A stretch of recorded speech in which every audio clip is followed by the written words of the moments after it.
Yoshlarda testosteron tushmagan holatda bu holat ko'payib boradi. Choyxonada o'tirganda o'zini og'aynisiga qanaqadir dori ta'sir qiladigan bo'lsa, shuni ichib ko'rishadi. Jinsiy zaiflik bu eng katta muammolardan biri hisoblanadi. Ayniqsa bu kasallikning yosharganligi.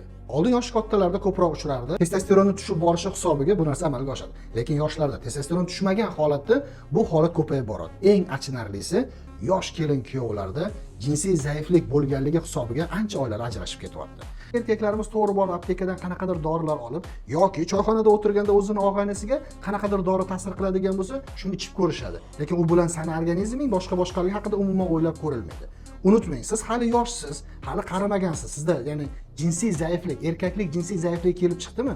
Avvalambor sababini aniqlash kerak bo'ladi. Siz ozgina xarajatlardan qochib, to'g'ri aptekerdan borib, nimadir dorini olib yoki choyxonadagi o'rtog'ingizdan qanaqadir dorini olib ichish bu hayotingiz uchun ancha xavfli hisoblanadi.